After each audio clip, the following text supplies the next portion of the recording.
The cameras were rolling, the lights hot and unforgiving, when the words shot across the room like a poisoned dart. Karoline Leavitt leaned into the microphone, her voice sharpened to a blade, and sneered at Kash Patel with a phrase that instantly froze the air. "Why don't you just go back to India?" For a moment, the entire chamber seemed to stop breathing. The insult was naked, brutal, and deliberate. More than a jab at one man's heritage, it was a slap at millions of Americans whose families came from somewhere else. Gasps rippled across the audience. A few supporters of Leavitt smirked, but the majority looked stunned, as though the ground beneath the debate stage had suddenly given way. Kash Patel sat motionless, no fury, no flinch. Just the calm, steady gaze of a man who had faced worse storms and knew that the eyes of the nation were now fixed on him. The cameras zoomed in, catching the stillness of his face, the tightening of his jaw. It wasn't silence born of weakness. It was silence born of control. A silence that screamed louder than any outburst ever could. Social media ignited instantly. Tweets and clips of the remark began to spread within seconds, hashtags forming like wildfires. On television, pundits rushed to frame it. Was this a new low in political discourse or simply the mask slipping on an old prejudice? And in homes across America, immigrant families sat around their TVs and phones, hearing words that felt like echoes of wounds they thought had long since healed. But what would come next? Patel's response would not only reclaim his dignity but turn the insult into one of the most unforgettable moments in modern political debate, because the silence was only the beginning. The moment didn't just hang in the air, it detonated. By the time the moderators attempted to steady the debate, the insult had already escaped the confines of the room and was bleeding into every corner of American life. Headlines blared across breaking news tickers, podcasts scrambled to re-record intros, and journalists rushed to declare that this wasn't just a gaffe. It was a turning point. Because this wasn't simply about two political figures sparring on stage. It was about the very idea of belonging. The phrase "go back to India" carried with it the weight of centuries, an echo of every playground taunt hurled at children who looked different, every whispered dismissal in a boardroom, every denial that an immigrant could ever truly be American enough. And that's why the stakes soared higher than the debate stage itself. This was no longer Patel versus Leavitt. It was dignity versus disdain, resilience versus resentment, America's true identity against its ugliest impulses. Viewers across the country weren't just watching a debate. They were watching a mirror held up to their own communities, their own families, their own sense of justice. What made it even more dangerous for Leavitt was the context. Patel wasn't some obscure figure with no story to tell. He was the son of immigrants who had worked their way through sacrifice and discipline into the heart of American public service. Every insult hurled his way risked alienating not just him, but millions who saw their own journeys reflected in his. Meanwhile, Leavitt seemed almost oblivious to the firestorm she had unleashed. Her supporters tried to laugh it off, dismiss it as just words. But words matter, especially words laced with the venom of exclusion. And while her smirk signaled triumph in the moment, the tide outside the stage was already shifting against her. Because if she thought this insult would rattle Patel, she was about to discover just how wrong she was. The pressure cooker of the debate wasn't about to cool, it was about to explode. And when Patel finally opened his mouth, the response would turn a venomous slur into a masterclass in composure, pride, and patriotism. But first, the nation needed to understand exactly who Karoline Leavitt was and why her arrogance was destined to backfire. To understand the venom of Karoline Leavitt's remark, you have to step back and trace the arc of her rise, a rise fueled not by unity but by division. On the surface, she cultivated the image of a young, ambitious firebrand. She branded herself as the unapologetic voice of real America, a title she wielded like a weapon. At rallies, she leaned into the culture war playbook. Us versus them, insiders versus outsiders, true patriots versus anyone who dared to question her narrow definition of belonging. But beneath the slogans and the rehearsed bravado lay a pattern. Time and again, her career thrived not on solutions but on provocations. Clips of her cutting down opponents, mocking their heritage or questioning their loyalty to the nation became viral fodder for her base. It wasn't policy expertise that made her headlines. It was the insults. The spectacle, the ability to weaponize contempt for applause, and yet arrogance has a way of leaving cracks in the armor. For every supporter who cheered her sound bites, there were many more who watched in disgust. Leavitt claimed to stand for freedom, yet she narrowed it to fit only those who looked like her, worshipped like her, or spoke like her. The contradictions were glaring, but in her echo chamber they went unchallenged, until this night. Her "go back to India" remark wasn't born in a vacuum. It was the natural extension of her politics, a politics that thrived on belittling the other. But what she underestimated was the stage she was standing on and the man sitting across from her. This wasn't a backroom conversation or a rally packed with loyalists. This was a national debate, watched live, dissected instantly, where every word would be recorded in history. And history has little mercy for those who expose the ugliest corners of prejudice under the brightest lights. What made it even more damning was the way she delivered it, not in a slip of the tongue, not in the heat of passion, but with a deliberate smirk, a pause that invited laughter from the wrong kind of crowd. It wasn't just offensive, it was calculated cruelty. In that instant, Leavitt revealed herself, not as a visionary, not as a leader, but as a provocateur desperate for a headline. She thought the moment would rattle Patel. She thought it would spark cheers from those who thrive on exclusion. Instead, it revealed her own fragility, because insults are often the refuge of those with no greater substance to offer. And if she thought Kash Patel would shrink under the weight of her words, she was gravely mistaken, because Patel's story, the struggles, the sacrifices, the undeniable Americanness of his journey, was about to expose the hollowness of her attack in the most devastating way possible. And when his backstory came into focus, America would see exactly why her arrogance was destined to crumble. Before Kash Patel ever set foot on that debate stage, his life had already been defined by battles far tougher than any insult hurled across a microphone. His parents arrived in America with little more than determination and the dream of giving their children a future that was larger than the one they had left behind. They worked long hours, often at jobs others wouldn't take, pouring everything into the promise of education and opportunity. Patel grew up straddling two worlds. At home, he absorbed the values of discipline, respect, and sacrifice.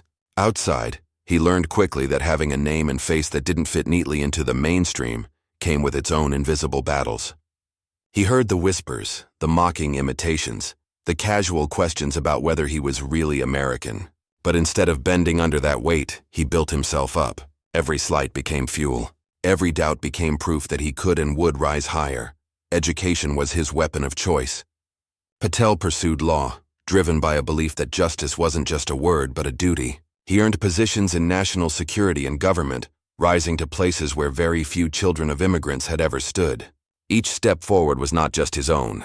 It carried the echoes of his parents' sacrifices, the prayers of countless immigrant families, and the proof that America was still a land where the son of newcomers could help shape the nation's future. And yet, despite his achievements, Patel never forgot his roots. He carried himself with humility, often reminding audiences that his story wasn't unique, that millions had walked similar paths of struggle and resilience. He framed his journey as a reflection of America's greatest strength, the ability to take people from every corner of the world and weave them into one shared fabric. This was the man sitting across from Karoline Leavitt, a man who had endured the quiet prejudice of his youth and transformed it into purpose. A man who had navigated halls of power without losing sight of where he came from. And most importantly, a man uniquely equipped to respond, not with anger, but with the kind of composure that comes only from a lifetime of standing tall against smaller minds. Leavitt may have thought she was belittling Patel, but in reality, she had just handed him the perfect opportunity to remind America who he was and why her words could never define him. The debate stage had become a battlefield of silence and tension. Karoline Leavitt, emboldened by the shockwaves of her insult, leaned forward again, her words dripping with the smugness of someone who believed she had struck a fatal blow. She pressed harder, tossing barbed comments about real Americans and true loyalty, each one crafted to provoke, each one designed to corner Patel into either an outburst or submission, but Patel didn't give her the satisfaction. He sat poised, hands folded, gaze steady. The more she tried to rattle him, the clearer the contrast became. Her voice rose, sharp and defensive, while his calmness seemed to expand, swallowing the noise with quiet authority. The audience could feel the imbalance, her desperation clashing against his composure. The moderators attempted to intervene, but the tension had taken on a life of its own. Every insult she layered on was met not with retaliation, but with Patel's silence that spoke volumes. It was as though he were allowing her to dig her own grave, word by word, showing America the hollowness behind her attacks. The crowd's reaction reflected the shift. Where once there had been gasps, now murmurs of disapproval rippled toward Leavitt. Viewers at home leaned in, sensing that Patel's response, when it finally came, would be worth the wait. And then, with the entire chamber watching, Patel adjusted his microphone, signaling that his silence was about to break. The escalation had reached its peak and the anticipation was electric. What would he say? Would he lash out in anger? Would he let the insult pass unchallenged? Or would he rise above it in a way no one expected? The answer, when it came, would change everything. The room held its breath as Kash Patel leaned into the microphone. His calmness was disarming, almost eerie compared to the storm that had just passed. And then, with the steady voice of a man who had carried generations of sacrifice on his shoulders, he began. "You tell me to go back to India," he said softly, almost as if speaking only to her. "But let me remind you where I come from." The chamber fell silent. Even the faint shuffling of papers stopped. Patel continued, his tone neither angry nor defensive, but resolute, like steel wrapped in velvet. "My parents came here with nothing but faith in this country. They worked jobs that most people in this room wouldn't last a week doing. They saved every penny not for themselves, but so their son could one day stand here, debating the future of the very nation they believed in." A wave of applause began, but Patel lifted a hand, commanding silence. Not to quiet the support, but to ensure every word landed like a hammer. "I was born here. I was raised here. I've served this country at the highest levels of government. And I'll tell you this, there is nothing more American than the journey of a family who comes with nothing and gives everything so their children can succeed. That's what America is. That's what my family is. That's what I am." Gasps turned to cheers. Some in the crowd rose to their feet. On social media, the clip was already racing through timelines, captioned with fire emojis and the words, "Mic drop." Patel wasn't finished. He shifted, his gaze steady on Leavitt, who now sat with a tightened jaw, her earlier smirk replaced by discomfort. "You say I should go back?" "No, Karoline. This is my country. My story isn't a foreign story, it's an American story. And when you tell me, or anyone like me, to go back, you're not just insulting me. You're insulting every family who built this nation with sweat, with sacrifice, with courage." The applause thundered again, drowning out everything else. Patel let it rise, then fall, before delivering the final blow. "The truth is, people like you don't get to decide who belongs here. America is bigger than your prejudice, stronger than your words. And no matter how loud your insults, they will never drown out the fact that this country belongs to all of us." The words landed like an earthquake. The audience erupted, standing ovations, whistles, shouts of approval. Even some of Leavitt's allies shifted uncomfortably, sensing the tide had turned. And on screens across America, immigrant families felt a rush of validation they hadn't felt in years. Children pointed at Patel with wide eyes. Parents wiped tears. Commentators would later call it the moment dignity destroyed bigotry in real time. Karoline Leavitt had come armed with an insult, but Kash Patel had answered with history, humility, and unshakable patriotism. The contrast was undeniable, and the nation had just witnessed the shift. Because while insults can sting for a moment, truth resonates forever. And Patel's truth had just echoed across America, but what happened after, when the cameras stopped rolling, would prove just how powerful that echo really was. The moment Patel finished, the chamber was no longer the same. Applause cascaded from the audience like a tidal wave, drowning out every trace of Leavitt's earlier smugness. But the true explosion came once the clip escaped the walls of that debate hall. Within minutes, social media became the second stage of the battle. On X, hashtags like the "We Belong Here" and a Patel mic drop surged to the top of trending lists. TikTok edits of Patel's words, set to cinematic music, replaying the phrase "This is my country," amassed millions of views overnight. Immigrant communities across the nation reposted, cheered, and added their own voices. This is our story, too. Mainstream media scrambled to catch up. Cable news anchors called it the defining debate moment of the year. Editorials described Patel's response as a patriotic reminder that America is a promise, not a privilege. Even late-night comedians chimed in, weaving his words into monologues that highlighted the absurdity of Leavitt's insult. And while Patel was being hailed as a symbol of dignity, Leavitt found herself cornered. Her remark, once intended to score points with a narrow base, now backfired spectacularly. Memes mocked her expression as Patel dismantled her prejudice, side by side with captions like, "When you realize you picked the wrong opponent." Donors quietly reconsidered their support. Commentators who once defended her struggled to justify the remark, but perhaps the most powerful ripple came from everyday Americans. Parents shared clips with their children, using Patel's words as lessons in pride and perseverance. Veterans posted messages praising his patriotism. Students stood a little taller walking into classrooms, carrying his speech in their hearts as proof that their identities weren't a weakness, but a badge of honor. Leavitt had thought she was diminishing one man. Instead, she had sparked a national reckoning, and Patel's calm defiance had turned into something bigger than a debate. It had become a movement. But the story wasn't finished yet, because in the aftermath of this clash, Patel himself would step forward to deliver not just a defense of his heritage, but a universal message that resonated with every American. When the cameras caught Patel later that evening, he wasn't basking in the applause or replaying the viral clip. Instead, he spoke with the same measured calm that had carried him through the debate stage. But now his words lifted above politics and became something deeper, something moral, something universal. "This was never about me," he began, addressing a crowd of reporters gathered outside. "It's about what it means to be American. And being American isn't about where your grandparents were born, or what your name sounds like, or the color of your skin. It's about the values you live, the service you give, and the belief that freedom belongs to everyone." There was no anger in his tone, only conviction. He explained that the true strength of America had always come from its diversity, from farmers and factory workers, scientists and soldiers, immigrants and descendants of immigrants, all striving toward a common dream. "Our nation doesn't shrink when new people arrive," Patel said. "It grows stronger because each story, each struggle, each sacrifice adds to the fabric of who we are."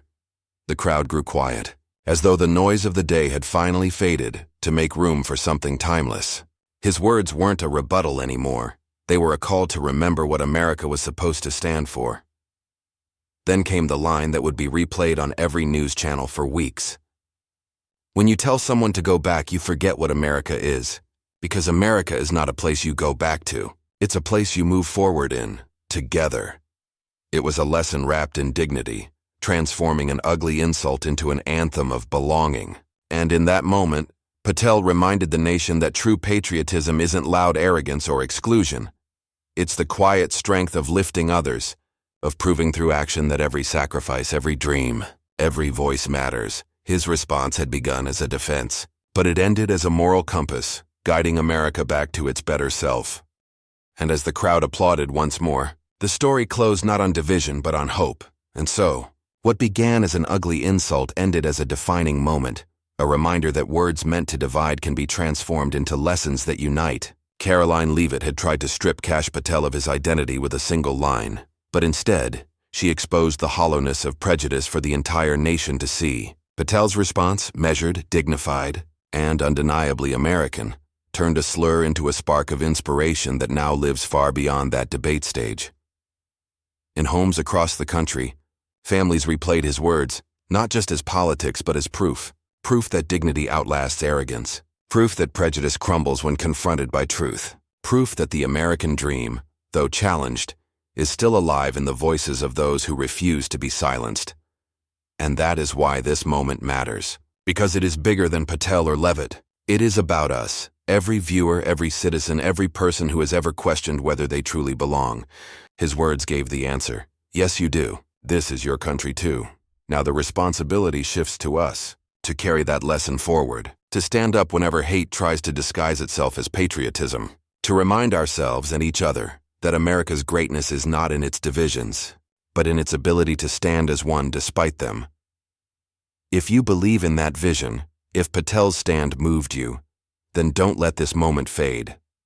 Share this story, pass it on, be the voice that echoes his words in your own community, and most of all, stay with us here, where we shine a light on the stories that matter, the clashes that define our future, and the moments that prove dignity will always triumph over hate. subscribe, stay engaged, and remember, the fight for America's soul belongs to all of us.